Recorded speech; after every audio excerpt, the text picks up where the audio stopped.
Армысыздар, қайырлы күн, қайырлы таң, қайырлы кеш, қай уақытта қарап отырғандарыңызға байланысты. Бүгін бізде подкаст таймда 3-ші шығарылым және ерекше қонақтар. Сіздерді көріп отырғаныма қуаныштымын. Бізде эмоционалды интеллект бойынша өз ісінің маманы Әсел ханым және отбасы психологы баршаңызға таныс Ержан мырза. Көргеніме қуаныштымын. Қош келдіңіздер. Қалай жеттіңіздер? Кішкене кешіп келдік, бірақ дұрыс. Тамаша. Жақсы. Бізде сіздердің негізгі салаларыңыз, өздеріңіздің менен де жақсы білетін дүниелеріңіз психологиядағы, әсіресе мектеп психологиясында ең жиі айтылып жүрген қазіргі таңда мәселелердің бірі ол буллингке байланысты. Буллингтің енді бірнеше түрі бар ғой, ол кибербуллинг, немесе әлеуметтік буллинг деген сияқты, және оның ең жиі ұшырайтын, жалпы қоғамда бар ғой буллингті, бірақ ең жиі ұшырайтын және жиі айтылатын ортасы бір орыны ол мектеп болып кеткен сияқты. Мектептегі буллингтің және айтып жатқан кезде біз салдары туралы айтамыз, осындай оқиға болды деген сияқты. Енді соны талқылап өтсек, жалпы буллинг неден болады, не себепті оған түрткі болады, буллинг жасайтын адам қандай болады деген сияқты. Неге бізде буллинг көбейіп кетті Қазақстанда? Біріншіден буллингке бір қарапайым түсініктеме беретін болсақ, буллинг ол біреуге зиян келтіру мақсатында қайталанатын агрессивті әрекеттер. Бұл жерде акцент аудару керек нәрсе қайталанатын. Көп ата-аналар буллинг пен конфликтті бір-біріне шатастырып жатады. Конфликт ол балалар арасында, ересектер арасында болуы мүмкін. Конфликт ол бір реттік дүние, бір реттік жағдай. Мысалға коридорда шығып бара жатқан едік, бір-бірімізге иығымыз тиіп кетті. Байласайшы, қайда қарап жүрсің деген сияқты. Бұл бір конфликт болып қалды. Сыныпта бір нәрсені бөлісе алмай қалдық, бұл бір конфликт болып қалды. Бұл бір реттік жағдай. Ал буллинг ол қайта-қайта. Және буллингте арнайы не бар, ниет бар. Мысалы біз көрдік, ол қара мына жерге келіп жатыр, давай оған тиісеміз. Давай. Сен қағып кет, одан кейін мен тиісем. Мақсатты түрде. Мақсатты түрде. Одан кейін қара мына жерге отыр, давай оған киіміне сен мазақта, кейін мен де күлем, мен де мазақта. Давай. Яғни ұйымдастырылған мақсатты түрде қайталанатын агрессивті әрекеттер, бұлар буллинг болып табылады. Сонымен қатар буллингтің бір ерекшелігі, бізді көріп отқан көрермендерге түсінікті болу үшін, буллингте күш тепе-теңсіздігі бар.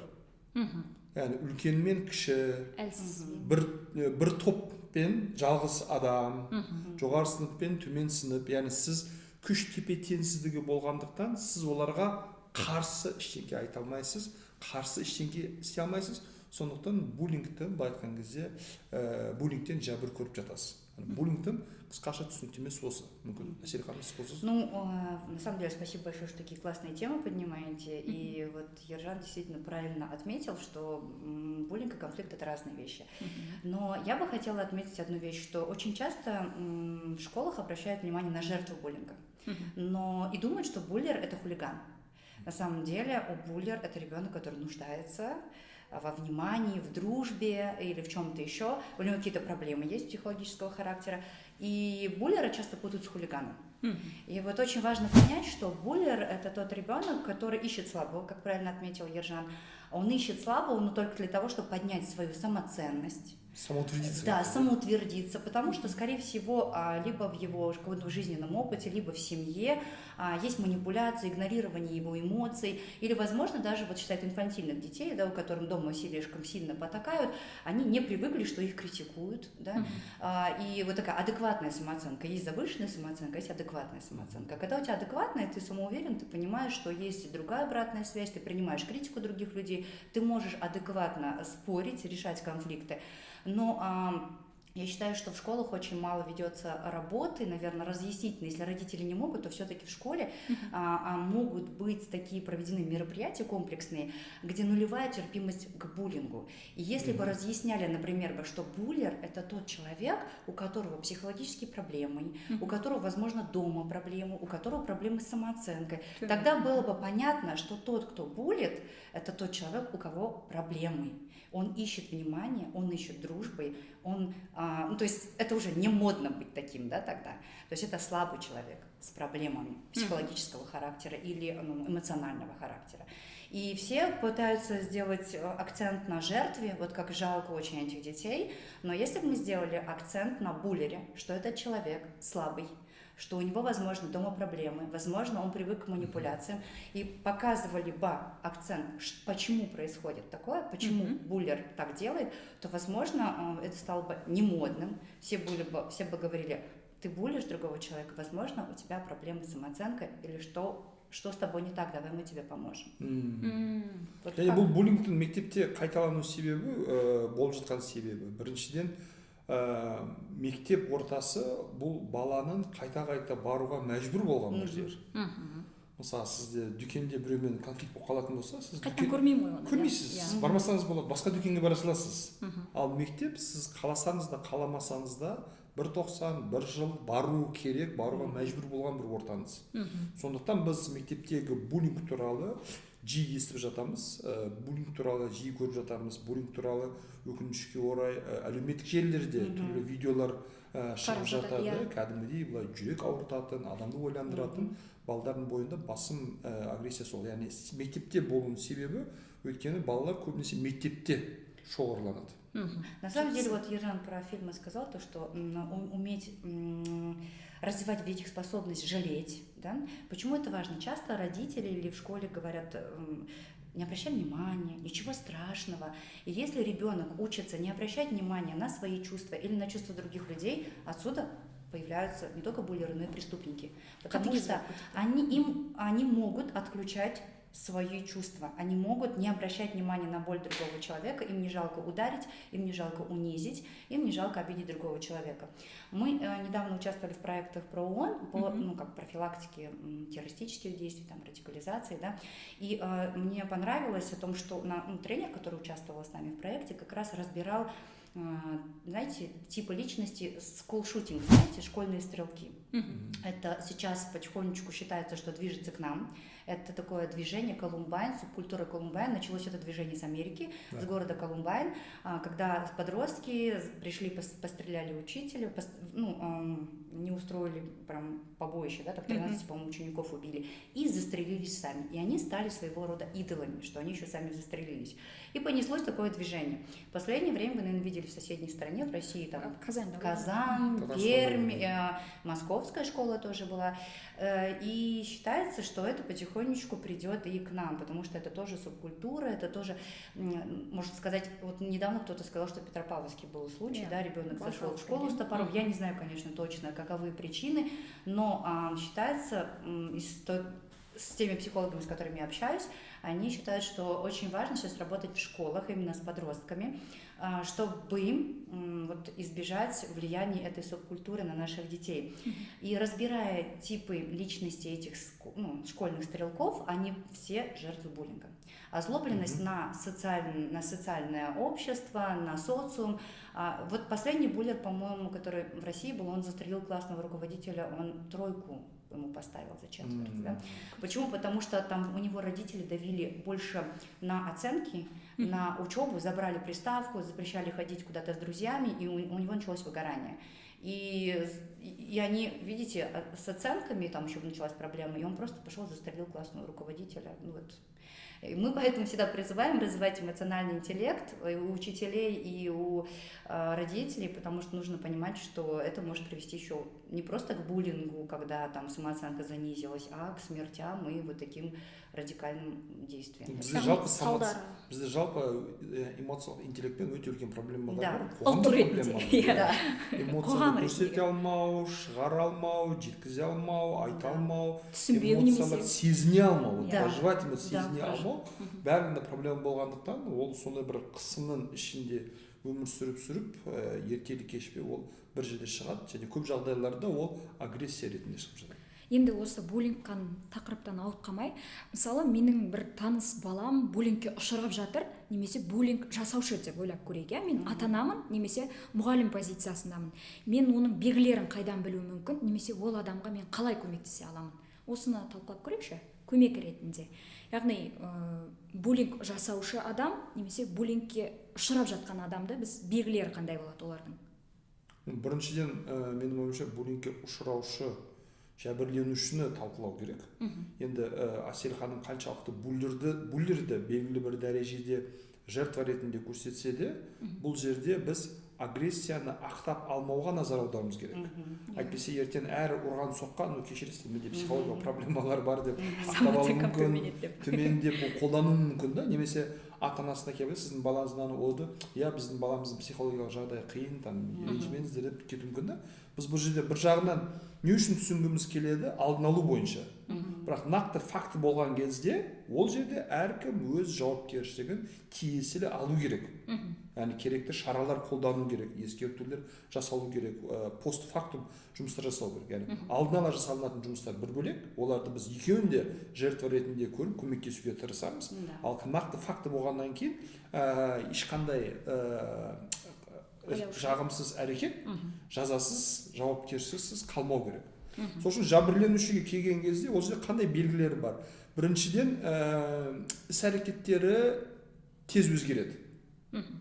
Көп жағдайларда өзі жалғыз болуға тырысады. Сыныпқа кешігіп келеді, сыныптан кеш кетеді, көпшілік ішінде жүре бермейді. Жиі үстіндегі заттарында зиян келтіре бастайды. Түймесі үзіліп кетті, киімі кір болып қалды, телефон экраны жарылып қалды, бір затын жоғалтып алды. Не болды деген кезде, ай құлап қалдым, не болды деген кезде, ай бір түсіріп алдым, байқамай қалдым деп мысалы сондай сет.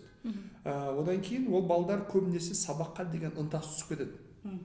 Yani ішім ауырып жатыр, басым ауырып жатыр, сабаққа бармасам бала ма, бола ма, сабақта жүрген өзіне апай басым ауырып жатыр, үйге қайтсам бола ма деген сияқты нәрсе жиі сылтаулатып, мектептен, сыныптан, оқушылардан кеткісі келеді, олардан аулақ болғысы келеді. Өйткені ол ортада бала өзін қауіпсіз сезінбейді. Осындай белгілер арқылы буллингтің жәбірленушісін анықтауға болады. У меня случай на примере своего сына сразу расскажу, да, потому что мы с этим сталкивались. Первое, у нас был буллинг, два случая. Первый, один из, это был с ребенком, одноклассником, второй, сам того не понимая, педагог забуллил. Как я на это обратила внимание? Я обратила внимание, что у моего сына поменялся аватарка на WhatsApp. Хочется бежать. Да, аватарка. Хочется бежать, а бежать-то некуда. Так, я думаю, да. Думаю, начала разбираться, может дома что-то, ну не так. Разбираюсь.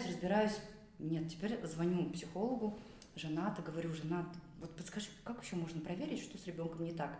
Она говорит, сходи в школу. Вот ты же вроде дома стараешься, ты же тренер по эмоциональному интеллекту, ты понимаешь, что сейчас нету проблем в семье, попробуй в школу сходить. И я попросилась у классного руководителя, можно я попосещаю уроки? Просто посмотрю успеваемость сына.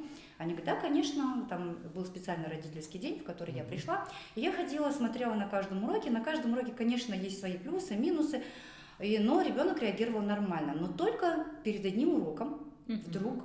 Я уже говорю, может, слушай, Слутик, я, наверное, пойду. Он говорит, мама, ну останься еще. Я говорю, зачем? Он говорит, останься именно на математику. Я говорю, почему на математику? И вдруг он идет, и у него, я вот вижу, что у него поменялось настроение. Я говорю, а что ты не хочешь идти на математику? Не хочу. Я говорю, почему? Он сам не понимает, почему. И я начинаю задавать ему наводящие вопросы, как коуч, и вдруг он просто вспоминает ситуацию. Мам, ты знаешь, в прошлый раз я писал математику, СОР, и я списал у девочки рядом. И мне учитель сказал, сниму 2 балла. Я сказал, окей. Ну и сама того не желая, учитель просто добавил, если будет с чего списывать. Если будет с чего списывать, значит, ты как бы вообще глупый, можно сказать, что ты... И когда он это говорил, я чувствую, что он захотел расплакаться. Я говорю, почему тебе так обидно эти слова? Он говорит, это было перед всеми детьми, и мне было так стыдно, как будто я глупый. И он ушел и забыл про эту ситуацию. Я посидела на математике, хороший учитель, замечательный учитель, но мы вышли, и я осталась, рассказала, знаете, вот такая ситуация была, она говорит, да, была. Я говорю, ну я просто хотела мотивировать вашего сына лучше учиться. Я говорю, честно, мне кажется, что он это воспринял немножко по-другому. Я очень благодарна этому учителю, что она правильно поняла мою просьбу поговорить с Султаном. Она поговорила с ним, объяснила, что она на самом деле в него верит и просто хочет мотивировать его к учебе. Вы не поверите, я ведь сыну не говорила ничего про аватар. Через час у него аватарка сменилась. Да? Хочется чашку кофе и $1 миллион. Сразу же, да? Да, и я причем ему не говорила ничего про аватар. Это первый случай, потому что учитель просто сказал фразу, может быть, даже как и дети дальше его буллили, возможно, смеялись над ним. Возможно, это была такая маленькая оценка, не специально. Вот. Ну и второй момент, наверное, самый серьезный, который у нас был, когда это было не в школьное время, это было в летнее время, но одноклассники, друзья моего сына, они играли все в компьютерные игры. Вы же знаете, все-таки они там дружат, где-то объединяются в команды. И с одним из своих друзей он, оказывается, поругался в игре и сказал ему что-то очень грубое. Они друг другу говорили грубые слова, но почему-то один из мальчиков очень сильно на это среагировал и начал ему угрожать. Продолжалось это 3 месяца. Сын мне об этом рассказывал. И он начал, угрозы превратились в то, что он придет к тебе домой, я буду тебя бить и так далее. Советы. Первое. Заскринить сообщение. Я попросила сына не стирать сообщение, скрин сделать. Дальше я стала читать, как происходит буллинг уже в школьном чате и так далее. Но правильно отметил Ержан как раз, что если мы будем с буллерами смотреть, как жертвы их рассматривать. Сначала я подумала, что да, этот мальчик очень нехороший. Начала звонить его маме. Мама почему-то там как-то странно реагировала на это. Я написала его маме, ребенку, что я заскринила все сообщения, и мы подаем в полицию заявление, потому что это уже буллинг, и это уже, можно сказать, травля, да. Хорошо, что мама среагировала, и ребенок тоже среагировал, но именно на это заявление. Оказалось, что мама больна раком. И ребенок сейчас переживает очень тяжелый период. И оказывается, во время перепалки слова были оскорбительные в адрес, что-то семьи или что-то такого. И этот ребенок, который булил моего сына, оскорблял и угрожал, а его мама сказала: просто я не хотела об этом говорить, у меня определенная стадия рака. Каждый день у меня приезжает скорая, у меня даже нет внимания, возможности уделить время детям. Вы должны понять, что моему ребенку сейчас очень трудно. Вот. И я тогда сказала: конечно, мы не будем подавать заявление, но вам все равно стоит поговорить с сыном. Нужно или к психологу отвезти, или попробуйте поговорить. Это выходит в конфликт. Этот конфликт прекратился. Но к чему, что нам нужно выяснять, что происходит. Нельзя оставлять детей одних с этим конфликтом. Разбирайся сам, ты мальчик или ты мужчина. Да? Потому что буллер, он может быть сейчас в травме находится. И так у него проявляется. Там, папы в семье нет, мама одна, больна раком. Поэтому буллеры — это часто дети, у которых проблемы какие-то есть, которых, возможно, сами родители не могут знать или педагоги не могут знать. Поэтому наши дети сами не понимают, да, почему это происходит, почему это конфликт. Они начинают думать, что это хулиган или плохой мальчик. Когда мой сын узнал, что у этого мальчика больна мама, он стал проще воспринимать его, агрессию. Он просто говорит: мне его жаль, мама. Мне жаль. И отношение поменялось, но нельзя буллинг вот так бросать. Нужно фотографировать, нужно собирать доказательства и все-таки разбираться с этим. Екі түрлі позиция бар. Әрине, бастапқыда буллинг жасап жатқан бала, енді жәбірленуші туралы жәбірлеуші туралы айтатын болсақ, буллинг жасап жатқан бала. Кейбір кезде көп буллингтер жай әшейін әзілмен басталады. Давай мына балаға прикол тастаймыз, давай мына балаға шутка жасаймыз. Одан кейін оны әзіл жасағаннан оның реакциясы, жылағаны, ренжігені ұнай бастайды. Қара, ренжиді екен, что сенде комплекстерің бар ма, тиіп кетеді ма деген сияқты тигізіп айтқысы келетін болады. Кейбір жерде белгілі бір лидерлік қасиеттерге ие бала өздері байқамай: так, сен тыныш отыр, сен аузың жап, сен былай басып тастауы мүмкін. Бірақ буллинг жасап жатқан өзі білмеуі мүмкін. Өзі білмеуі мүмкін деп мен ақтамаймын. жоқ, наоборот, ақтап алуға тырысып жатырмын. Өйткені менің балам буллинг жасаған. Менің балам буллинг жасаған. Бір күні бір ата-ана звондайды мектептен: саламатсыз ба, бізді таниды, семьямызды біледі. Мен сізді танимын деді, бірақ сізге жағымсыз хабарым бар. Сәуле ханым сияқты, сіздің балаңыз менің балама буллинг жасап жатыр дейді. И бұл біраз уақыттан бері жалғасып келе жатыр. Менің қызым жылап келеді, ренжіп келеді, сіздің балаңызға өкпелі. Бұл проблеманы қалай шешсек болады? Ол кезде ата-ананың ұстанымы маған ұнады. Өйткені ол да түсініп отыр. В принципе, бала нормальный семьяда. Біліп тұрып істеп жатқан жоқ, мүмкін бір түсініспеушілік бар, соны біз ересектер ретінде шешейік деген сияқты. Біз дереу жолдасымызбен, әйеліммен ақылдастық. Әрине, давайте шешейік, не мәселе, осыны не жасалады, былай. Кейін байқасам, біздің баламызда ондай әрекеттер бар. Кейде адамдар басып тастауы мүмкін. Үйде інілерін басып тастайды, менің айтқаным болады, все, тыныш отырыңдар деген сияқты. Ондай қасиеті бар. Қызымызбен сөйлестік. Бұны түзету мақсатында, олай болмайды, басқаны санасу керек. Бәрі сен сияқты болмауы мүмкін, сенің қалаған жасамауы мүмкін, саған ұнамауы мүмкін. Ондай кезде оларға сен үлкенмін, күштімін, мықтымын деп ондай бір агрессия көрсетпе деп түсіндірдік. Сөйтті да біз ата-аналары болып баланы киноға апардық. Менің әйелім, ана кісінің мамасы, екі балдар кішкентай болғанда, екі балам мега қыдыруға барды. бір тек қана екі мама екі бала киноға барды, сонда ойнайтын алаңға барды, кішкене қыдырды, отырды, кофе ішті, керемет бір уақыт өткізді. Сөйтті балалар бір-бірін басқа қырынан тани бастады. Жақсы яғни тек қана класста, мектепте емес, одан тыс араласып, сөйлесіп, ата-аналардың бір-бірімен ауызбіршілігін көріп. Өйткені ата-ана ретінде біз бір-бірімізді танимыз. Мектепте оқып жатқаннан кейін сыртынан бір-бірімізді білеміз. Достықты көргеннен кейін, одан кейін құдайға шүкір буллинг мәселесі тоқтады. Ондай бір шағым келген жоқ. Сөйтіп татуластықпен ата-анасы сөйлесіп, осы жағдай болып жатыр. Балдар татуластырайық, сіз балаңызбен сөйлесіңіз, біз балаңызбен сөйлесейік. Керек болса осындай бір іс-шара ұйымдастырайық, мүмкін балдарымыз үшін. Айналып келген кезде бір мектепте оқып жатыр, бір сыныпта оқып жатыр. Соны болдырмауға тырысса, сол. Егер ата-ана мысалы Әсел ханымның ситуациясында сияқты шара қолданбайтын болса, мән бермейтін болса, баласын ақтайтын болса, жоқ, мен балам кінәлі емес, сіздің балаңыз өзі кінәлі, аузына қарап сөйлесін, неге ол бастап жатыр деп ақтауға тырысатын болса, онда келесі этап бұл кім? Сынып жетекшісі. Бірінші жауапты сынып жетекшісі.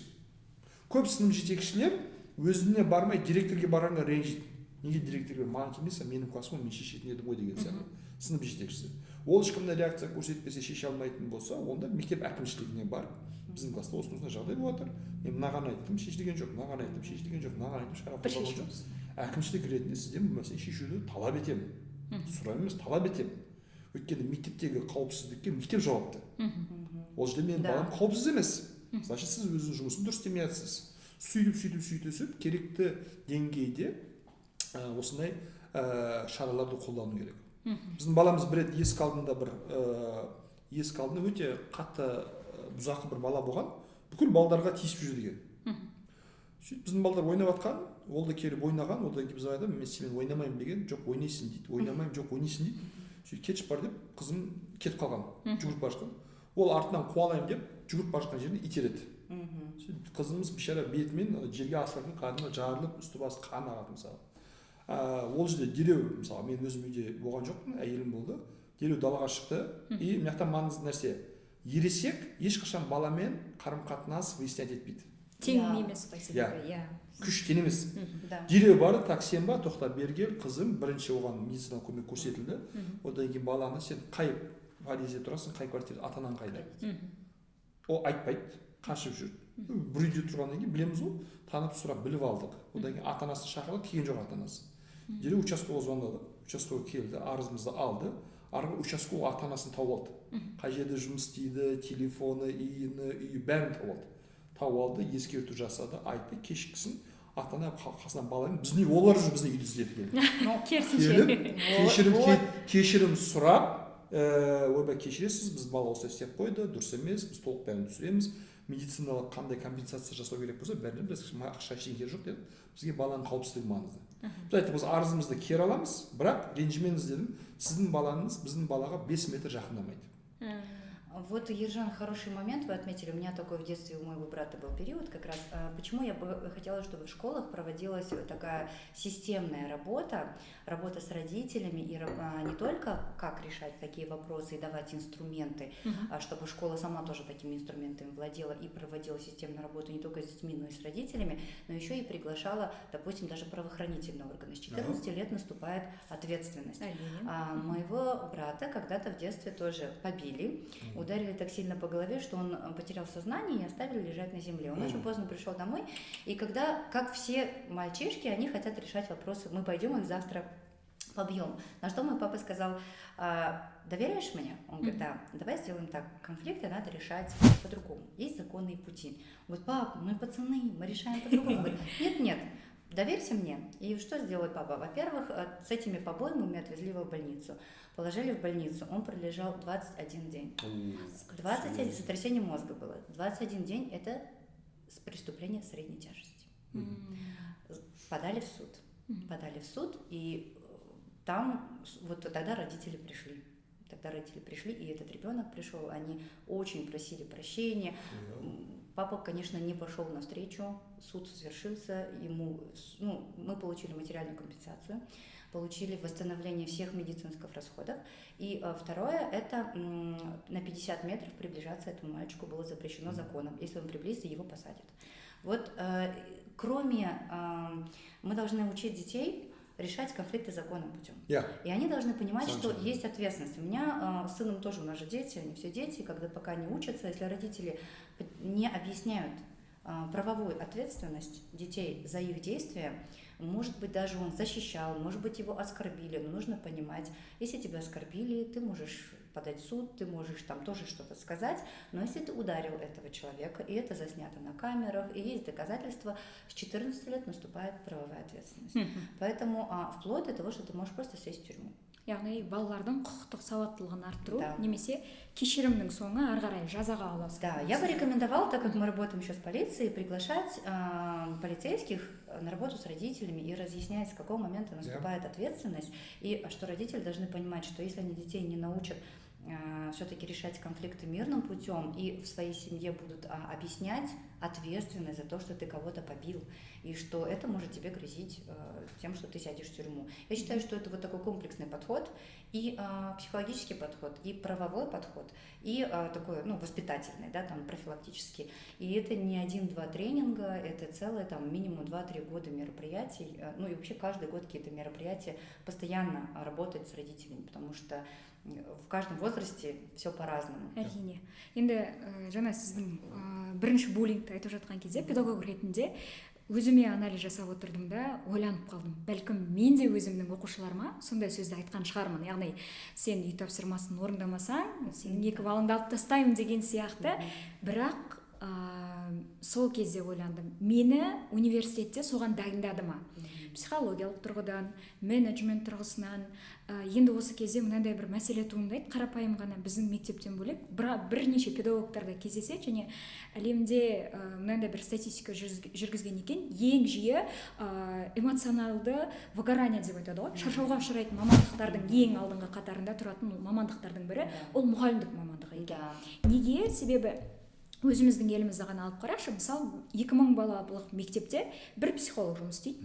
2000 баланың психологиясын, оның әлеуметтік картасын жасаудан бөлек, ода күнделікті тәртіп бұзған оқушылармен жұмыс істеу бар, отчеттарын тапсыру бар деген сияқты бір психолог бұған жеткіліксіз.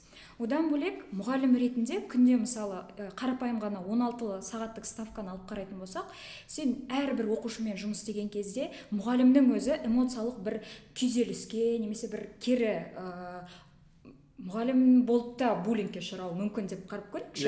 Иә. Сол кезде жұмыс ортасындағы буллинг деген де бар. Өз эмоцияңды.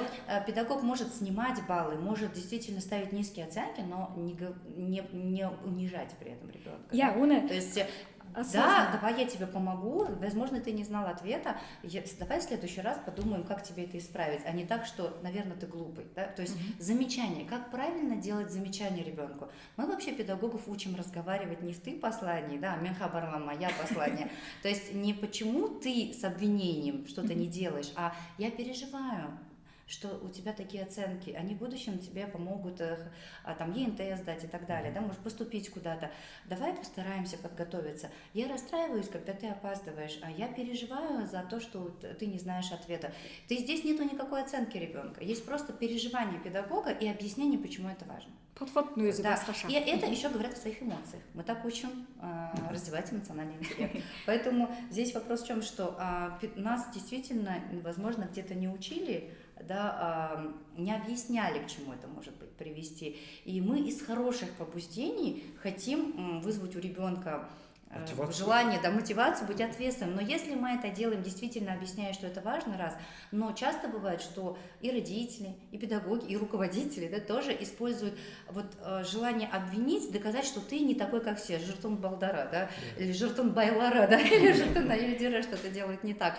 То есть, когда мы сравниваем, чтобы доказать, что ты плохой, это не очень хорошо. А когда мы сравниваем для того, чтобы показать, что у тебя тоже есть такие возможности, ты можешь это, я в тебя верю, просто я за тебя переживаю, это звучит совершенно по-другому. Вот поэтому очень важно тонко, да, давать оценку детям. Не только детям, но и мужьям, и женам, и знакомым, коллегам и друзьям. Күнделікті күнде де кездесетін мәселелердің бірі. Жақсы. Жаңағы педагог дегенді аяқтайықшы. Педагог болып жүріп те сен эмоцияңды шығара алмай қалатын кездер болады. 9 ай үздіксіз жұмыс істейсің, сол кезде сен барып бір психологқа айтатындай ол мектеп психологтары мұғалімдерге арналған деген дүние жоқ та. Сол да үлкен мәселелердің бірі. Яғни балалармен жұмыс істейтін психолог бөлек, мұғалімдермен жұмыс істейтін психолог бөлек. Ондайды өз практикамда әлі күнге дейін кездестіріп көрмеппін. Бір мұғалім барып психологқа өзінің бір мектепте ұшыраған бір эмоциясын айтып, немесе бір жағымсыз әсерін айтып деген сияқты.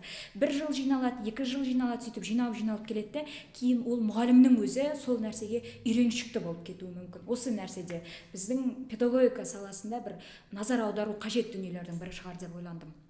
Енді буллингтің тағы да бір салдарын алып қарайықшы. Студент кезінде қызық бір зерттеу жүргізген болатынбыз. Біздің мемлекетіміздегі өз-өзіне қол жұмсау, яғни суицидқа байланысты сол кезде мені қатты бір таңғалдырды, үлкен шок алған дүнием. 10 жас пен 19 жастың арасындағы біздің елдегі суицидтің көрсеткіші бойынша біз алдыңғы қатарда тұр екенбіз. Осы таңғалдырды, бірақ бірнеше жыл өткеннен кейін сол статистиканы қайтадан қарасам, ешқандай бір өзгеріс жоқ. Бұл неге? Бізде ешқандай жұмыс жүргізіліп жатқан жоқ па? Қиын сұрақ. Да, я вот по моему мнению, на самом деле очень сильно меняется мир. Стресса становится больше, никто не знает точно, чего ожидать от будущего, какие профессии будут востребованы. Есть очень большая конкуренция, да, появляется, и поэтому сейчас очень такое сильное давление, можно сказать, на школы, на детей. Сами родители находятся в стрессе. Это первое. Второе, по моему мнению, все-таки эмоционально-психологическая грамотность не такая у нас пока высокая. Почему? Потому что такой темп, такие стрессы могут выдерживать люди, которые понимают свои эмоции и могут ими управлять. Почему? Потому что в суицид кто, да, такие вещи совершают? Это люди, которые не справились со сложной жизненной ситуацией, не справились со стрессом, не справились с эмоциями, не смогли это проанализировать, не смогли успокоиться или попали под чье-то влияние. Да? Поэтому очень важно понимать, что и у детей надо развивать этот эмоциональный интеллект, но откуда он этому будет учиться? Если он это вокруг не слышит, не видит, а ему никто об этом не рассказывает, то, конечно, эмоциональной грамотности никакой нет. Поэтому здесь очень важно понимать, что эмоции и гормоны очень тесно связаны. Это здоровье, во-первых. И если у человека проблемы со здоровьем, гормональные сбои, у мужчин это, по-моему, 35-44, да, перепады с гормонами, у детей с 11 до 15 в среднем, это скачки с гормонами. И в этом возрасте у женщин, по-моему, после 45, да, начинается такая история. Но эндокринологи это хорошо знают. И вот в этот момент быть очень важно терпеливым к детям, очень важно терпеливым быть к мужчинам там, или женщинам, потому что это не только вот проблема там, общества, экономики или школы, это еще знание просто особенности возрастной психологии или физиологии человека. Поэтому часто бывает, что вот в подростковом возрасте очень много суицидов. Почему? Потому что все преувеличивается, все видится в каком-то там слишком ужасном свете. Юношеский максимализм. Да, максимализм, да, и поэтому родителям и в школе очень важно понимать, что дети все слишком, даже маленькое замечание, да, там было, если будет с чего списывать, он себе там нарисовал вот это все. Возможно, вообще это было маленькое замечание, но дети могут себя преувеличить. Поэтому я считаю, что люди, которые воспитывают наших детей, мы сами как родители, мне очень помогает то, что я своего сына развила в плане как эмоционального интеллекта. Он мне дает хорошую обратную связь. Если я не замечаю, как я старыми привычками пользуюсь, и говорю ему, ну, Султан, от тебя 2 я вообще не ожидала. И он мне говорит, мам, ты что, сейчас у меня вину вызываешь? У меня сейчас самооценка и так на полу. Да, ты рушишь мою самооценку, ты тренер по эмоциональному интеллекту. Я тебе так со мной не разрешаю разговаривать. Я с тобой готов разговаривать, но если ты не будешь меня обвинять. И такая, окей, хорошо, давай с этим поговорим по-другому. То есть, когда ребенок распознает свои эмоции, понимает, что это плохо, он может тебе сказать, если родители адекватно воспринимают. Поэтому он мне говорит, мам, мне сейчас и так плохо, ты еще больше, у меня сейчас прям падает самооценка, ты мне ее губишь сейчас, давай по-другому, я готов меняться, но не дави еще больше. Все. Это классно, когда мы своих детей этому учим. Yani былай қарап тұрсақ, суицидтегі көрсеткіште неге өзгеріс жоқ? Қосындыда өзгеріс болу үшін қосылғыштар өзгеру керек. Да. Yani шарттар өзгерді ме? Жасалып жатқан жұмыстар ма? Не жасалып жатыр, қандай істер атқарып жатыр. Ең қарапайым нәрсе, бізде ата-аналар ата-ана болуды білмейді. Ең үлкен қателік, ата-ана болу, ол андай туа біткен бір қабілет, бір дағды деп ойлайды. Яғни мен 9 ай баланы тасыдым, дүниеге алып келдім, оп, мен ата-ана болып кеттім, енді мен бәрін білем, бәрін сезем, бәрін мықты жасаймын. Жоқ, физиологиялық процесстер мен психологиялық процесстер шатастырмау керек. Ол физиологиялық процесс. 9 ай сіз көтердіңіз, одан кейін баланы дүниеге әкелдіңіз. Биологиялық тұрғыдан бір ата-ана байланысы бар сізде. Бірақ психологиялық тұрғыдан бұл жерде өз алдына бір ғылым. Сол үшін мен ата-аналар, қазіргі таңдағы ата-аналар кімдер? Қазіргі таңдағы ата-аналар бұл 80-90 жылғы туылған балдар.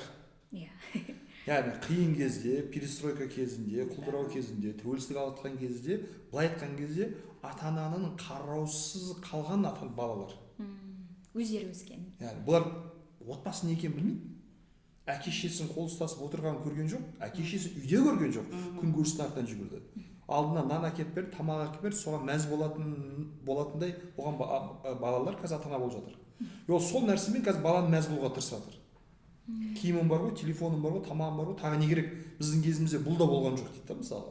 Яғни сөйтеді баламен, ал баланың психологиясы, эмоциялары, көңіл күйі, жүріс-тұрысы, іс-әрекеті, мінез құлқы, олар неге болып жатыр, қалай болып жатыр, қалай сөйлесу керектігін мүлде білмейді. Ержан, согласитесь с таким моментом? У нас в один университет приглашали преподавать, и в связи с тем случаем, что их ребенок, один из студентов, которого отчислили за неуспеваемость, встал на окно и сказал: я сейчас прыгну. Почему? Потому что если вы меня обратно не зачислите, потому что мои родители взяли кредит на обучение, они мне не простят этого, что меня отчислили.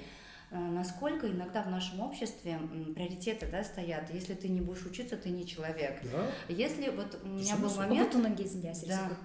Да, и, например, я отбыла, да еще у меня был случай, мы с врачами занимались, там врачи-гинекологи тоже были. Если вдруг 15-летняя девочка, так произошло, забеременела, да, ее осуждают, начиная от врачей, заканчивая родителями, да. И общество, школа, все это позор. Нет, чтобы помочь этой девочке, да, справиться с тяжелым состоянием, да, вот, так получилось, да, не уследили родители, или это тоже считается, что ранний секс — это нехватка эмоций, да, там нехватка внимания, если дома не хватает эмоций, или на стороне любой другой мужчина тебе показывает это внимание, ты красивая, ты умная, ты хорошая, все. У подростков вот эта потребность в эмоциях сильная. И если дома не додают, или в школе не додают, или где-то вот родители заняты, у меня тоже такие периоды бывают, когда я занята, но вот нужно все-таки остановиться и подумать, чего твоему ребенку не хватает. И вот у нас бывают такие моменты осуждения детей, которых отчислили. Все, ты не человек, если у тебя нет высшего образования. Все, ты, если забеременела в 15 лет, то у тебя больше нет будущего, ты испорченная девушка, на тебя никто никогда не женится и так далее. И девочки, что, суицид? Они понимают, что они там забеременели, или их там опозорили, или что-то еще. И вот этот яд, он приводит к тому, что человек просто не хочет дальше жить, потому что кажется, что все. И мне кажется, что приоритеты в семье или в школе, они должны все-таки как-то вот анализироваться. Ну, нет образования, окей, если ты не поступишь, да, там перед ЕНТ сейчас какой стресс испытывают дети. Если ты не поступишь, куча профессий, на которых ты можешь стать успешным, богатым, без высшего образования. Google вообще отменил требования к высшему образованию. Ничего страшного. Конечно, это классно, если у тебя будет. Не поступишь сейчас, поступишь потом. За рубежом, конечно, к подростковой беременности вообще проще относятся. Они помогают родить, там, удочеряют куда-то. Я не говорю, что это надо поддерживать, да, мы, конечно, транслировать секс несовершеннолетних, нет, это нельзя. Но если вдруг так произошло, что-то случилось с твоим ребенком, не говорить, что ты все, больше не человек, не женщина. Мы тебе поможем с этой ситуацией справиться, поработать с психологом, поработать с ее ценностями, понять, что это плохо. Да. Көп ата-аналар қалай ата-ана болу керектігін білмейді. Осы тұрғыдан біз ата-ана болуды бір жұмыс, бір мамандық ретінде көруіміз керек. Дайындалу керек, оқу керек, тіркелу керек, жұмыс істеу керек. Сол кезде сіз отбасыда болуы мүмкін проблемаларды алдын аласыз, білетін боласыз. Баламен қалай сөйлесу керектігін білетін боласыз. Және көп отбасыларда қарым-қатынас, атмосфера, климат өзгереді. Өйткені суицид айналып келген кезде 90% отбасыға байланысты болады. Біз сыртқы факторлар бізге әсер етеді, таяқ жегізеді, ұрады, соғады, қинайды. Бірақ айналып келген кезде біз тыныштықты, қолдауды, қамқорлықты қайдан іздейміз? Үйден. үйде соны көре алмаған кезде біз сыртқы факторлардан әсерленіп өз-өзіне қол жұмсайды адамдар. Үйде ешкім түсінбейді, ешкім қабылдамайды, ата-анам кредит алды, мені кешірмейді, мені айыптайды, мен баратын жер болмағандықтан өз-өзіне қол жұмсайды. Әйтпесе сырттағы факторлардан емес, сырттағы факторлар қандай болса болсын, не жағдай болса болсын, егер барлық жағдайда ата-анам мені қолдайды, ата-анам мені түсінеді, ата-анам мені көмектеседі деген сенім болатын болса, онда ол сырттағы факторлардан өз-өзіне қол жұмсайтындай әсерленбейді деп ойлаймын. Яғни ата-ана айту керек, сен оқуға түсе алмай қалсаң да, сені біреу төмен санасаң да, сен ақымақ болсаң да, сен мен үшін сенің маңыздысың, және сенің өмірің маңызды. Мы поможем тебе справиться. Ақымақ болсаң да емес, біреу саған ақымақ десе де. Ақымақ десе де. Мен үшін сен ақымақ емессің. Но в любом случае, если ты попадешь в трудную ситуацию, мы всегда найдем выход. Мы поможем и поддержим. Есть вещи там правильные, моральные, аморальные. Мы воспитываем, конечно, правильных детей, но если ты попал в какую-то ситуацию, ты ошибся, мы тебе поможем исправить эту ситуацию. То же самое, например, даже с полицейскими говорим. Когда они преступников, ловят, и они прям думают, нехороший человек, но мы поможем ему исправиться, осознать, что он совершил ошибку. Такой подход. Солай дайындаймыз есть, готовим, что отношение к правонарушителям, я не говорю об уголовных преступлениях, мы говорим об административных правонарушениях, потому что я работала чисто с административными правонарушениями, о том, что все-таки помочь человеку понять, что он неправильно поступил, и мы поможем тебе исправиться, там сходить, обратись к психологу, есть курсы, может быть, тебе поддержка нужна какая-то, потому что причины семейно-бытовых конфликтов тоже бывают разные, у человека тоже может быть какое-то выгорание, проблемы, если он справится с этим, он осознает это, он будет над этим работать и так далее. Жақсы. Енді екінші жағын қарап көрейікші, ондай ата-аналар ондай сөзді айтпаса ше. Ондай үйінен қолдау іздеп келді, ата-ана айтпады. Яғни ата-ана болудың өзі кейде былай болып көрінетін сияқты, енді білмеймін, ол психологиялық тұрғыда қалай анықтама береді. Ата-ана болған кезде өзінің ата-анасы қалай жасады, солай жасайды, немесе өзінің ата-анасы қалай жасады, сондай жасамауға тырысады. Ал ата-ана болуға қалай дайындалу керек? Соны айтып көрейікші, бәлкім бізді тыңдап отырған болашақ ата-аналар бар шығар. Не істеу керек? Дайындық қалай болу керек? Біз өз отбасымыздан екі нәрсе үйренеміз. Біріншісі, қандай ата-ана болу керек, екіншісі, қандай ата-ана болмау керек. Яғни ата-анамен, бірақ әр ата-ананың әр әрекеті дұрыс деген нәрсені білдірмейді. Ол да пенде, ол да адам, ол да қателесуі мүмкін. Өскен кезде біз дұрыс-бұрысты ажыратамыз. Менің мамам мені былай ұрысқан кезде маған ұнамайтын еді, мен баламды олай ұрыспаймын.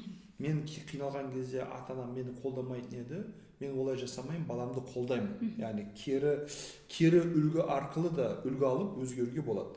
Ал ең қарапайым жол бұл отбасылық өмірге дайындық курстардан өту. Отбасы психологиясы бойынша кітаптар оқу, семинар тренингтерді қазір YouTube'да ақылы, тегін, әртүрлі білім өте көп. Соны оқып, сол сүзгіден өткізіп, ата-анам мына істегені дұрыс екен, мен бұны жалғастыра берейін, мына істеген дұрыс емес екен, мен бұны тоқтатайын, және тоқтатудың жолын мына курстан мен біліп алдым дейтіндей. Мен бұны неге айтып отырмын? Бұл жай бір утопиялық әңгіме емес. Біз мысалға пандемия кезінде онлайн отбасы академиясын құрдық. Сол жерде біз сертифицированный ата-ана дайындаймыз. Курсты өте сертификат береміз. 5 жыл гарантиясы бар. Келді ма адамдар? Сертифицированный әйел дайындаймыз. Сертифицированный күйеу дайындаймыз. Мен курсты өттім, тапсырмаларды орындадым, тестті өттім, мен мына білімді меңгердім. ЗАГСтың алдында сертификатты көрсетесіз. Ол әлі болып жатыр ма? Ол әлі болып жатыр, ол қазір біз қайтаға оны үлкейтіп, дамытып. Мысалға алдын біз өткен жылы Астана қаласы Алматы ауданының әкімдігімен меморандумға отырып, сол жерге ЗАГСқа некесін қиюға келген жастарға біздің курстарға тегін доступ беретінбіз. Қандай күшті. Бізге құтты болсын неке туралы куәлігі, міне визитка, осы визиткада арнайы QR код бар, сол үшін отбасылық курстан өтсеңіз болады мысалға. Енді қазір ЗАГСтың жұмыстары ЕГОВқа беріліп кетті, қазір ары қарай қалай болады білмеймін, бірақ сондай бір нәрсе жасау арқылы адамдар кәдімгі ең қарапайым, ең базығы білім алудың өзі көптеген проблемаларды алдын алуға көмектеседі. Оқып, үйреніп, білім алу арқылы. Мен өзім мысалға үйлендім, отбасы құрған кезде біраз қиындықтар болды, түсініспеушіліктер болды. Мен ойлайтын едім, өз отбасыма қараймын, жан жақтарыма қараймын, среднестатистически менің семьям нормальный. Салыстырмалы Иә, түрде. бәрі солай өмір сүріп жатыр. Мен өзім әке шешеме қараймын, туысқандарыма қараймын, жақындарыма, вообще олардан жақсы тұрып жатырмын деген сияқты. Бірақ іштегі бір дискомфорт бар, іштегі бір стресс бар. Біз неге былай емін еркін ашық қарым қатынас құрмаймыз, бақытты болмаймыз, бір-бірімізді түсінбейміз, кейбір жерде сабыр ете алмай қаламыз деп іздене бастадым. Іздендім, оқыдым, білім алдым, и алған білім практика қолданған кезде отбасылық өмір басқаша болып кетті. Демек қарапайым білім алу арқылы да адам көп проблемаларды шеше алады. Бекер айтылмаған, бүкіл проблемалардың басы надандық. Надандық, білімсіздік. Иә. Значит, олардың шешімі де осы бағытта адамдарды білім жетілдіру, оқыту, үйрету. Мен алдым біз неге барған кезде мәжілісте, осы жақында мәжілісте, сол отбасылық зорлық-зомбылықтың алдын алу бойынша үлкен кеңейтілген отырыс болды. Сол отырыс барысында арнайы сөз берілді, сол жерде мен отбасы психолог ретінде айтқам, тұрмыстық зорлық-зомбылық неге болып жатыр? Өйткені адамдар қалай отбасы құру, сөйлесу, конфликт проблеманы шешу керектігін білмейді. Үйретейік бұларды, тегін үйретейік, пожалуйста, тек қана зорлық-зомбылық болмасын деп білім алу. Осы идея өте қатты ұнады, шын мәнінде, неге болмасқа. Біз қарапайым бір көлік жүргізетін кезде кем дегенде 2 ай міндетті түрде курсқа барамыз. Тест тапсырасың, практиканы көрсетесің, одан кейін жүргізуші куәлігін аласың. Мына кісі машина жүргізе алады. Сөйтіп адамда құрметті депутаттар деймін да, отбасын жүргізу, 4 дөңгелекті темірді жүргізуде әлдеқайда қиын. Әлдеқайда жауапты. Это те люди, которые будут воспитывать поколение будущее. Сол үшін сен үйленем деп тіге арыз түстің ма, так, үйленем, жақсы, кәні көрейікші, үйленуге дайынсың ба? Мына тестті өте көр, өте алмадың, жақсы, міне саған 4-5 вариант, онлайн, офлайн, әртүрлі қалада курстарды өт, лицензированный, сертификатын алып кел, одан кейін біз саған үйленуге рұқсат Ну береміз. вот, Ержан, такой момент. У меня один был момент, что в школе, да, тоже педагоги, они же со своими ценностями, да, со своими семейными ценностями, они тоже дают советы детям или делают замечания детям, да.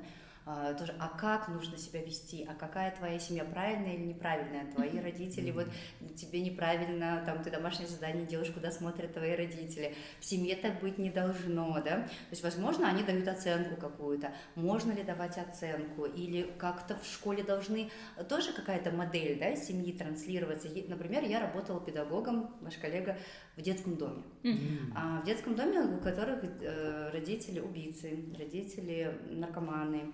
До сих пор помню своего ученика Витю, которому папа слал замечательные письма из тюрьмы, красивые письма о том, как он любит своего ребенка, но и он оправдывал убийство своей матери. Он говорит, он просто зарубил ее топором, потому что она его злила, да? И для него это было нормально.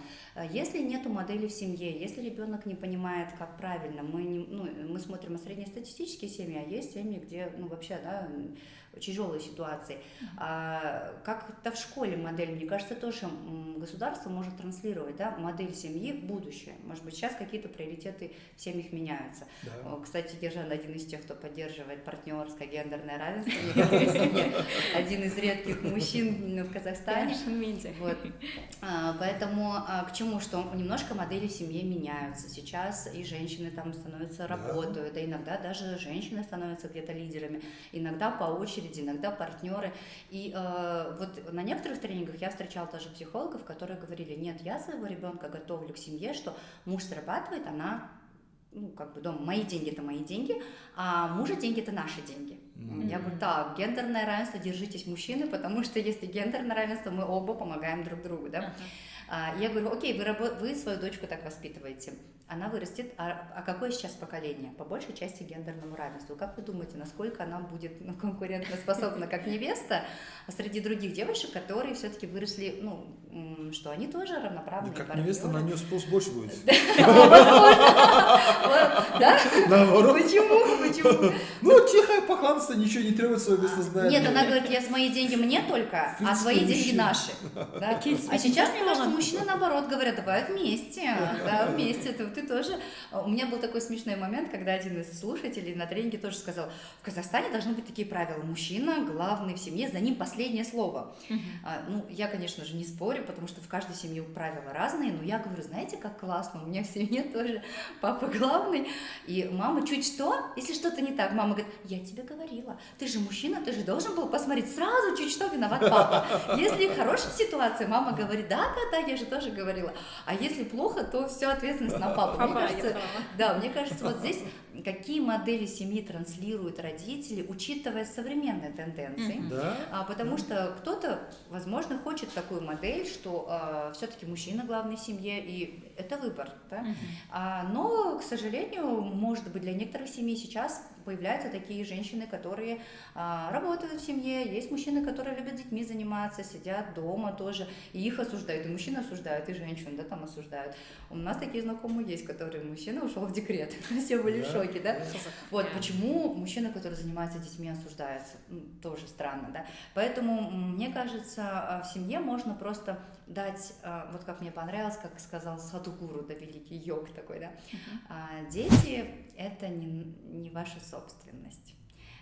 Вот как Всевышний дал вам детей для того, чтобы вы научили, да, их понимать, какая жизнь, научить основам безопасности, основам какие-то основные ценности, как не нарушать закон, как быть человеком, который никого не унижает, не оскорбляет, уважает границы другого человека. А дальше он выстроит, мир меняется, и с этими человеческими ценностями он дальше поймет, как дальше жить. И, возможно, у него какая-то своя миссия есть, о которой мы, как родители, не навязывая свою модель, свои ценности, мы просто даем ему базовые навыки, которые помогают ему жить в соответствии с законом, с правилами общества, никого не обесценивать, никого не обижать, но при этом и никому ничего не навязывать. И, возможно, такой открытый ум создаст что-то новое, да, или у него какая-то своя миссия на Земле, которую, может быть, мы даже не знаем. Да? Но это такая философия. Поэтому растить человека без каких-то ограничений только закон, аморальные вещи, но без ограничений. Надо вот так жить. Или вот так жить, да, вот. Надо как моя мама с папой жить, или как Жартун Балдара жить, да, как правильно в семье, как у Киржана в семье, или как у меня в семье правильно. Может быть, не так, может, есть еще какая-то лучшая модель. Поэтому, мне кажется, родителям очень важно понимать, что их семейный уклад из каких-то их семейных ценностей. Современные дети, они могут смотреть на... Есть сейчас даже движение child-free. Вот, и очень сильно осуждается. Правильно или неправильно, я не знаю. Да. Поэтому понятие правильно растяжимое, мне кажется. Поэтому есть такие ценности, которые в обществе поддерживаются, базовые. Это уважение друг к другу, это безопасность, это вот такое толерантное отношение, инклюзия, да, мне кажется, ко всему. И базовые какие-то, как интеллигентное, образованное поведение, да, но не какие-то навязанные модели. Вот, по-моему, так. Потому что... Біз қаншалықты, менің ойымша, қаншалықты балаға біз өзіміздің құндылықтарымызды беруге тырыссақ та, тырыспасақ та, бермеуге тырыссақ та, бала бәрібір ата-анасынан көргенін қайталайды. Айнасы болады. Иә, сен үйге қалай келесің, қалай сөйлесесің, қалай отырасың, қалай істейсің. Сен қаншалықты мысалға темекі шегіп отырып, мен сияқты істемес десең, бәрі соны істейді мысалға. Если ты осуждаешь каких-то людей, если ты сравниваешь... Ер азамат ретінде мысалға мамасын құрметтемесең, сыйламасаң, әрбір екі сөзін төмен істетіп отыратын болсаң, одан кейін баланы отырып алып, жалпы адамдарды сыйлау керек, құрметтеу керек деп айтсаң, бос әңгіме болады. Ол саған иә дейді да, бірақ түп санада не болады? Әйелдің орны осы мысалға деген сияқты нәрселер қалып қоя береді. И бұмен болашақта бала өмір сүруге қиналады. Сол үшін бұл жерде біз ата-ана ретінде біріншіден қалай ата-ана болу керектігін үйренуіміз керек. Кәдімгідей оқып білім алып үйренуіміз керек. Және өзімізді. Екіншіден соны практикалық тұрғыда отбасылық өмірде көрсетуіміз керек. Көрсете алған кезде балдар дұрыс нәрсені көреді, естиді, ата-анамен ашық, жарқын қарым-қатынаста, байланыста болады. Сөйтіп бір суицидтің алдын алатын болады, отбасылық қарым-қатынас жақсы болады. Әрі отбасы бұл үлкен организмнің кішігірім клеткалары ғой.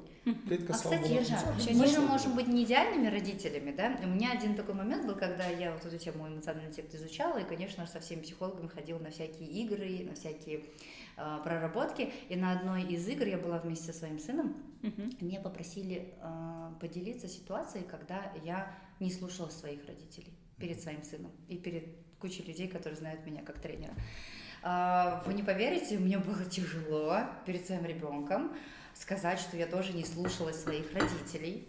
То есть родители часто хотят выставить себя идеальными. Да? Я в твоем возрасте такого не делала. Я идеальная. У меня было 2 момента в жизни, когда я призналась своему сыну, что я тоже не слушалась родителей. И мой сын был очень сильно удивлен. Сказал: мама, ты обманула маму? Я говорю: ну да, так было. Объяснила, почему это произошло. И к хорошим или к плохим последствиям это было. Тоже разъяснение. Но один из моментов, однажды позвонила моя мама и попыталась поругаться на моего сына. Я была в командировке, она говорит: Сим Балан, тандамает школу, не хочет ходить в школу. И я не знала, что я стою на громкой связи. И я говорю: мам, знаешь, я в твоем возрасте, я вот в его возрасте, если честно, даже прогуливала, и ты даже об этом не знала. Это нормально, что ребенок не хочет идти в школу, такое бывает. И в этот момент он говорит: мам, ты что, прогуливала? И я ему говорю: да, прогуливала, но я не советую тебе брать с меня пример, потому что если бы я не прогуливала математику, может быть, я была бы финансово успешнее сейчас, чем вот сейчас я нагоняю какие-то знания. Поэтому, мне кажется, родители могут еще и говорить о том, что когда-то они совершали ошибки, если действительно они, мы люди не идеальные, мы можем совершать ошибки, мы можем тоже расстроиться, мы можем что-то сказать неправильно, да, там, некорректно, но мы всегда можем извиниться и всегда можем сказать, что это неправильно, мы ошибались, и все-таки нам надо в семье исправляться и делать по-другому, и такие ошибки не повторять. Дәл осындай жағдай менде мектепте болған. Жазып тұрған кезде қате жібердім да, оқушыларым мынадай көзбен қарады: сіз мұғалім болып тұрып қате жасай аласыз ба деп. Балалар, мен идеалды емеспін. Сол кезде біраз нәрсе сындау олардың миларында. Өйткені мұғалімнің өзі идеалды емес. Потому что нам же дети говорят: мама, ты тоже ошибаешься? Да, я ошибаюсь, но надо исправляться. Да, мы говорим, что так нежелательно поступать. Это не очень хорошо. Мен мұғалім болған кезде қабылдай алмадым. Мен ағылшын тілі мұғалім болдым. Мен қате жазып қойсам, балдар айтады: teacher, it's not correct. Қабылдай алмадыңыз. Чүк-чүк қарадым да, окей, ну я хотел проверить вашу внимательность. Тыңдап отырсыздар ма, тыңдап отқан жоқсыздар ма? Мұқият қара, молодец, кто заметил? Ты заметил? 5 сағат.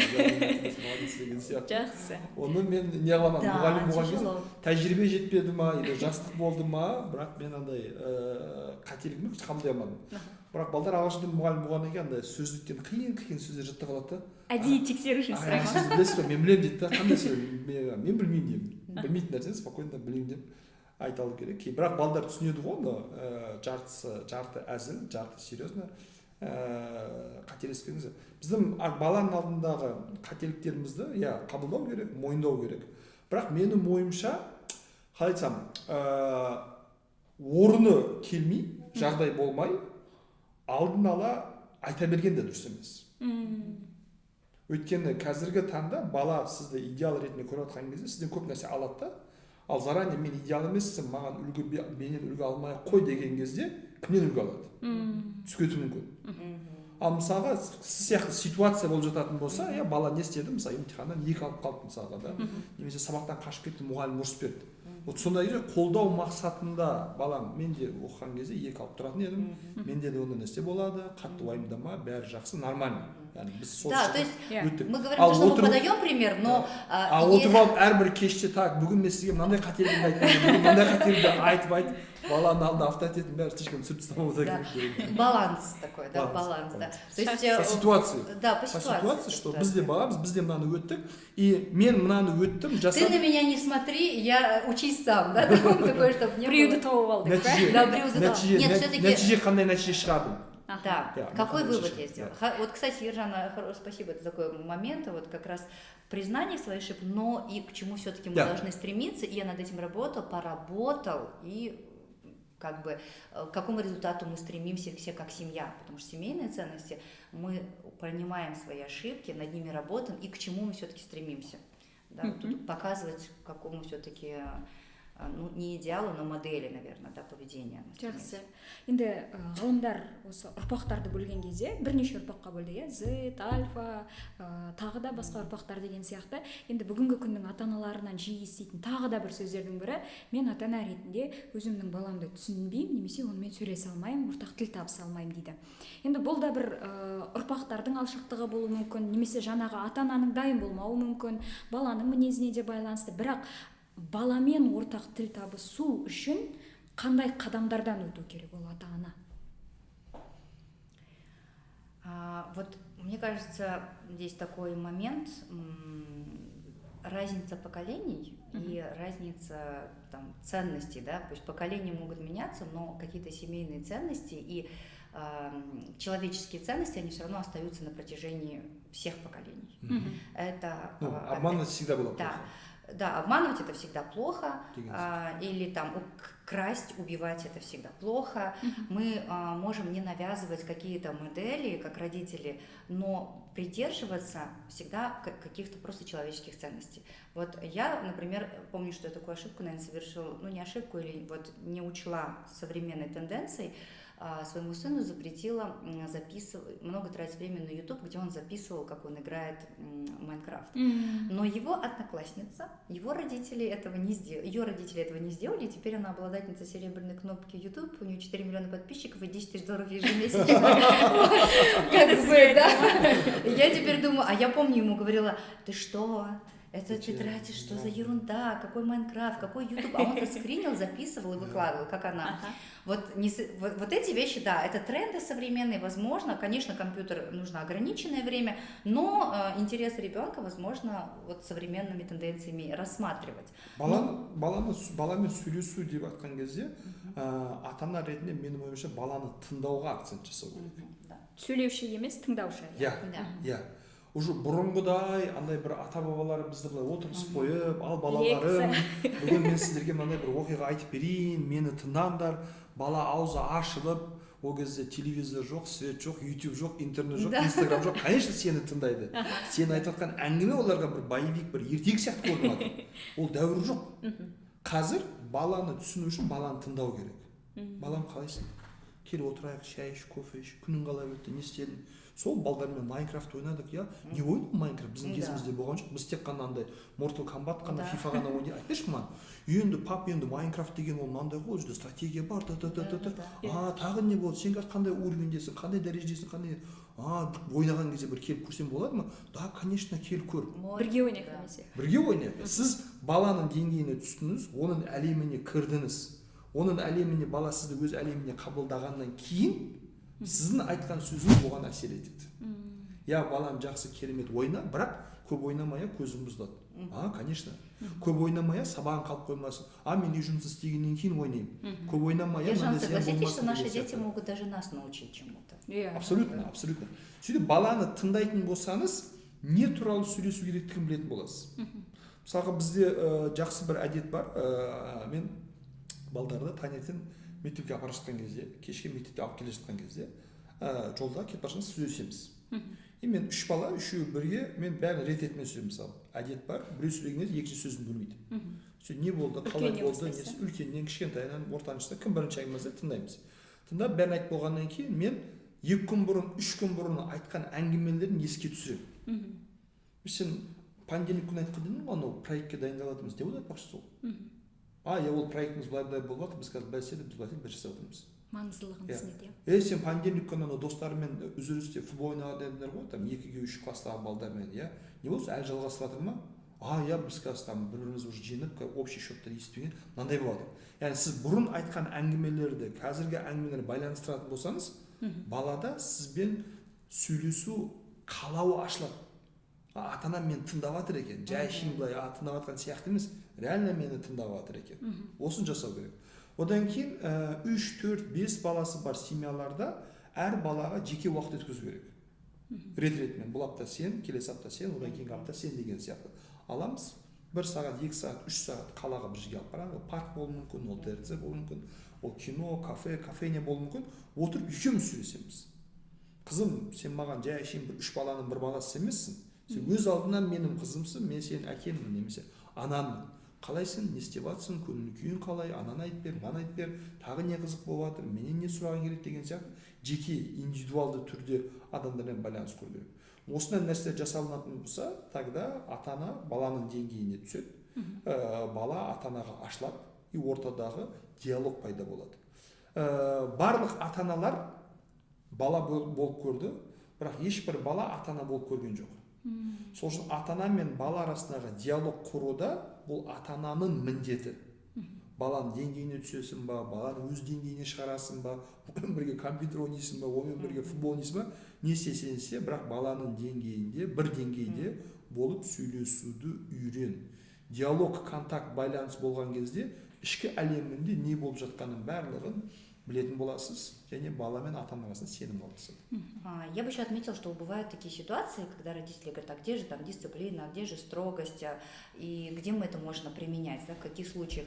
Ну, я когда со своим ребенком тоже сталкиваюсь с такими ситуациями, когда ребенок там что-то не хочет или требует от меня, что будет вредить его здоровью, да, например. Вот и в этот момент, наверное, вот в этот момент субординация поднимается. Я твой родитель.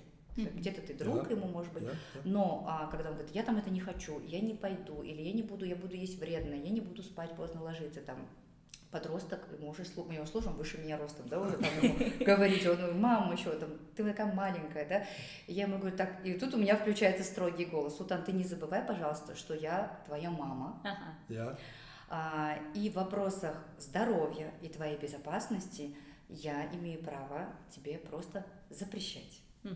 И как бы я ни была толерантной мамой, которая понимает и входит в твои разговоры, но есть вещи, с которыми я точно соглашаться не буду. Это есть правило, это твоя безопасность, это твое здоровье. Я, может быть, приму, что есть тенденции новые какие-то, и я, может быть, их не понимаю. Может быть, я женщина, а не мужчина. Может быть, я тоже с какими-то вещами твоими могу согласиться, потому что он говорит, мама, это не по-мужски, да, там, если ты меня запрещаешь куда-то идти там или дружбы, да, у него там мужская есть, не нужно поддержать кого-то. Но есть вещи, которые я точно знаю, что за это даже не то, что я отвечаю, государство меня накажет, если я не буду обеспечивать твое посещение образовательного учреждения и не буду обеспечивать здоровый образ жизни. Поэтому в этих вопросах у нас просто бесповоротно. Да, вот есть правила, которые мы договорились, есть открытость, есть разговоры, но есть правила, которые нарушать нельзя. Это все, что касается здоровья и безопасности. Вот, наверное, я бы зарекомендовала родителям, конечно, полностью прислушиваться, вот как говорит Ержан, входить в положение детей, слушать. И я тоже себя подросткового возраста, у меня бывают такие периоды, хочется прям отключить там какой-то эмоциональный интеллект, да, свой, но очень важно, я понимаю, у меня включается строгость и бесповоротность только когда вопросы касаются безопасности и здоровья моего ребенка. Тогда мы можем сказать нет, и все. Вот, потому что ребенок еще несовершеннолетний, он может не осознавать эти вещи. Мы можем принимать его идеи, мы можем их слушать, но вопросы, касающиеся здоровья и безопасности, я сразу говорю, Султан, есть правила, в которые ты можешь ко мне обращаться, но я не соглашусь. Я просто не соглашусь. Итак, баланың еркіндігі ата-ананың сызып берген шеңбердің ішіндегі еркіндік. Соның ішіндегі еркіндік. Тек қана бұл шеңбер жыл сайын кеңейеді. 18 жасқа толған кезде бүкіл шеңберлер алып тастайды. Сен өз алдына жауаптысың тұлғасың. 18 жасқа дейін мен сені.